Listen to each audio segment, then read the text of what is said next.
Hello friends, ഇന്ന് review ചെയ്യാൻ പോകുന്ന പുസ്തകം ഒരു മലയാള പുസ്തകമാണ്.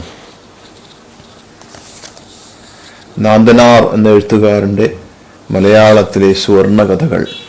നാന്തനാരുടെ കഥകൾ. നാന്തനാർ ആരാന്ന് ചോദിച്ചാൽ 50കളിലും 60കളിലും മലയാള സാഹിത്യത്തിൽ എഴുതിയ എഴുത്തുകാരനാണ് നാന്തനാർ. അദ്ദേഹത്തിൻ്റെ പല കഥകളുണ്ട്. പണ്ടത്തെ വീട്ടിലെ തറവാടുകളുടെ ജീവിതത്തിൻ്റെ ഏകാന്തതയും അതിൻ്റെ രഹസ്യവും അതിൻ്റെ രസവും കലർത്തി വീട്ടിലെ കഥകളും പിന്നെ പട്ടാളക്കഥകളും പ്രേമകഥകളും ഒക്കെ അദ്ദേഹം എഴുതി വച്ചിട്ടുണ്ട്. അദ്ദേഹത്തിൻ്റെ ചെറുകഥകൾ ഉണ്ട്, പിന്നെ അദ്ദേഹം നോവലും രചിച്ചിട്ടുണ്ട്. ആ കഥകളാണ് നാന്തനാരുടെ ചെറുകഥകൾ. നന്ദനാർ നല്ല നിലവാരത്തിലുള്ള ഏകാന്തതയുടെ ഒരു പശ്ചാത്തലത്തിൽ മനസ്സിനെ വിശകലനം ചെയ്യുന്ന രീതിയിൽ എഴുതുന്ന കൃതികളാണ് അദ്ദേഹത്തിൻ്റെ അധികവും ഫസ്റ്റ് പേഴ്സൺ കൃതികളാണ്. വൈക്കം മുഹമ്മദ് ബഷീറിൻ്റേതുപോലെ ഉള്ളിൽ സാരാംശമുള്ള കൃതികൾ, ഫിലോസഫിക്കൽ ഔട്ട്ലുക്കും അന്നത്തെ ജീവിതത്തിൻ്റെ 50കളിലെയും 60കളിലെയും തറവാട്ടു ജീവിതത്തിൻ്റെ ഉൾക്കാഴ്ചകളും അതിൻ്റെ വേദനകളും വേർപാടുകളും ഒക്കെ അതിലുണ്ട്. ദൂരെ ജോലിക്ക് പോയി അന്നത്തെ തറവാടൊക്കെ ക്ഷയിച്ച് പിന്നെ ദൂരെ ജോലിക്ക് പോയി അതിൻ്റെ ഒരു വേദന അനുഭവിക്കുന്ന ആളുകളുടെ ഒരു നിസ്സഹായാവസ്ഥയും ദൂരെ ഒരു കഥയിൽ പറയുന്നു. അദ്ദേഹം വേറെ തമിഴ്നാട്ടിൽ സേലത്തിലാണ് അദ്ദേഹത്തിൻ്റെ ജോലി. അദ്ദേഹം ഒരു ദിവസത്തേക്ക് അവധിക്ക് വന്നുവെന്നും അദ്ദേഹത്തിൻ്റെ ഭാര്യയുടെ കൂടെ ചിലവഴിക്കുന്നതും പുതുതായി കല്യാണം കഴിഞ്ഞ ഭാര്യയും അത് വീട്ടിലെ ഒരു രംഗം അങ്ങനെ പകർത്തി വച്ചിരിക്കുന്ന നല്ല ഭാഷയിൽ, നല്ല കണക്റ്റഡ് ലാംഗ്വേജിൽ, നല്ല വിരഹവും ദുഃഖവും തോന്നിക്കുന്ന ഭാഷയിൽ, അന്നത്തെ ആ കാലത്തിൻ്റെ വേദന തോന്നിക്കുന്ന ഭാഷ, അതേസമയം അതിൻ്റെ മാധുര്യവും ഭംഗിയും അതും തോന്നിക്കുന്നുണ്ട്. മഴയും തറവാട്ടിലെ ഭംഗികളും പ്രകൃതി ഭംഗിയും പ്രകൃതിയോടിണങ്ങിയ ജീവിത രീതികളും അവിടുത്തെ ആളുകളുടെ ജ്ഞാനവും അന്നുണ്ടായിരുന്ന ജ്ഞാനവും ഇന്ന് കാണാത്ത ജ്ഞാനവും ഒക്കെ അതിലുണ്ട്. പിന്നെ പട്ടാളക്കഥകളുണ്ട്. അദ്ദേഹം പട്ടാളത്തിൽ ജോലി ചെയ്തിരുന്നു കുറേ വർഷത്തോളം.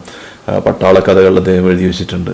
നോർത്ത് ഈസ്റ്റിലും ഒക്കെ ബംഗാളിലും ഒക്കെ വർക്ക് ചെയ്ത പട്ടാളക്കാരനായി ആ കഥകളും അതിലുണ്ട്. അപ്പം ഇത്തരം കഥകൾ അദ്ദേഹത്തിൻ്റെ പുസ്തകങ്ങളിൽ ഉണ്ട്. അദ്ദേഹം 48 വയസ്സ് വരെ ജീവിച്ചു. ഒരു 11 കൂടുതൽ ചെറുകഥാ പുസ്തകങ്ങളുണ്ടെന്ന് തോന്നുന്നു. പിന്നെ 3-4 നോവലുകളുണ്ട്.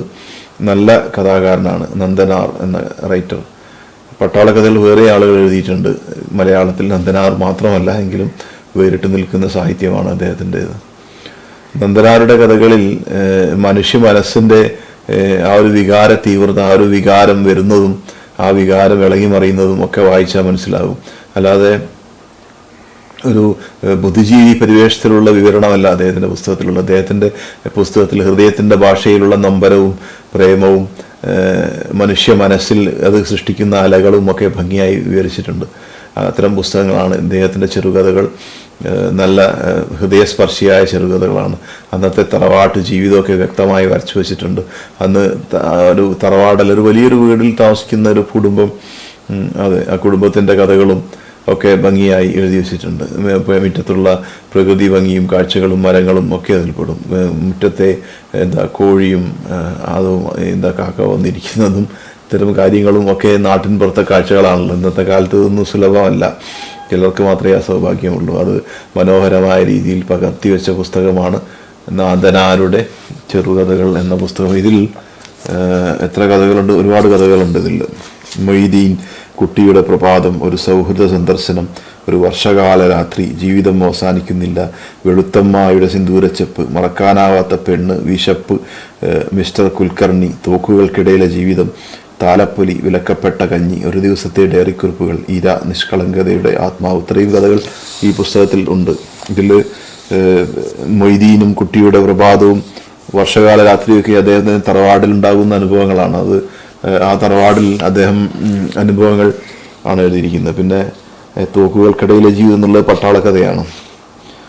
ഇര, വിശപ്പ് എന്ന് അദ്ദേഹം വിളിക്കുന്ന ശരീരത്തിൻ്റെ വിശപ്പും മനസ്സിൻ്റെ വിശപ്പും രണ്ടിനെയും വിശപ്പും തന്നെയാണ് സംബോധന ചെയ്തിട്ടുള്ളത്. അത്തരം കഥകൾ, ഭംഗിയുള്ള കഥകളാണ് നന്ദനാരുടെ കഥകൾ. ആസ്വദിക്കാൻ പറ്റിയ കഥകൾ, ഒരു പുതിയ വായനാനുഭവം എന്ന് തന്നെ പറയാം. കാരണം മനസ്സിൽ വികാരം ഉണർത്തുന്ന കഥകളാണ്.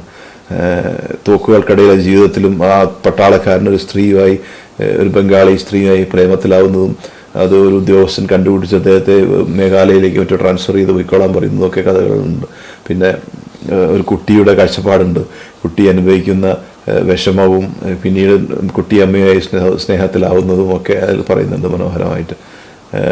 അവരുടെ മുത്തശ്ശിയുമായിട്ടുള്ള അടുപ്പവും പിന്നെ വീട്ടിൽ വന്ന പുത്തൻ പെണ്ണിൻ്റെ അനുഭവങ്ങളും ആ കുട്ടി കാണുന്നതായിട്ടുമൊക്കെ അവർക്ക് പിന്നീട് അനുഭവിച്ച നല്ലതും ചീത്തതുമായ അനുഭവങ്ങളും ഒക്കെ അതിൽ പറയുന്നുണ്ട് മനോഹരമായി. നന്ദനാരുടെ ചെറുകഥകൾ മികച്ച തന്നെയാണ്. കാരണം ആ വികാര തീവ്രത ഒപ്പിവെച്ച പോലത്തെ കഥകൾ അദ്ദേഹത്തിൻ്റെ പുസ്തകങ്ങളിൽ കാണാം. നന്ദനാർ എന്നുള്ള അദ്ദേഹത്തിൻ്റെ പെൻനെയിമാണ്. അദ്ദേഹം ജീവിച്ചത് ആ കാലഘട്ടത്തിൽ ആയിരുന്നു. 74 തോന്നുന്നു അദ്ദേഹത്തിൻ്റെ അവസാനം. അദ്ദേഹം വിഷം അകത്ത് ചെന്ന് മരിച്ചു എന്നാണ് പറയുന്നത്. അതാണ് അദ്ദേഹത്തിൻ്റെ ജീവിതവും കഥകളും വേറിട്ട് നിൽക്കുന്ന അനുഭവം നന്ദനാരുടെ കഥകൾ. അതിൽ ഒരുപാട് പുസ്തകങ്ങൾ സുവർണ കഥകൾ എന്നുള്ള പേരിൽ അദ്ദേഹം എഴുതി വെച്ച പുസ്തകങ്ങളുടെ സമാഹാരമാണ്. കഥകളുടെ സമാഹാരം. നോവലുകൾ എഴുതിയിട്ടുണ്ട് അദ്ദേഹം. നോവലും എഴുതിയിട്ടുണ്ട്. ചെറുകഥ മാത്രമല്ല, അദ്ദേഹം നോവലും എഴുതിയിട്ടുണ്ട്. ഇത് ആ കാലഘട്ടത്തെ അനുസ്മരിപ്പിക്കുന്ന മനോഹരമായ കൃതിയാണ്. മനോഹരമായ ടച്ച് അതിലുണ്ട്. ആ ഒരു വികാരത്തിൻ്റെ ടച്ച്, ആ പ്രകൃതിയുടെ ടച്ച്, ആ മനുഷ്യൻ്റെ അന്നത്തെ ആളുകളുടെ ആ നൊമ്പരവും ഒക്കെ അതിലുണ്ട്. മനോഹരമായിട്ട് എഴുതി വെച്ചിട്ടുണ്ട്. ഒരു കുട്ടിയുടെ കാഴ്ചപ്പാട്, ഒരു നവവധുവിൻ്റെ കാഴ്ചപ്പാട്, ഒരു പട്ടാളക്കാരൻ്റെ കാഴ്ചപ്പാട്, ഇങ്ങനെ പല കാഴ്ചപ്പാടിലും കഥകൾ എഴുതിയിട്ടുണ്ട് അദ്ദേഹം. മനോഹരമായ കഥകൾ വായിച്ചാൽ ശരിക്കും മനസ്സിൽ നിൽക്കുന്ന കഥകൾ, മനോഹരമായ കഥകൾ, നന്ദനാരുടെ കഥകൾ.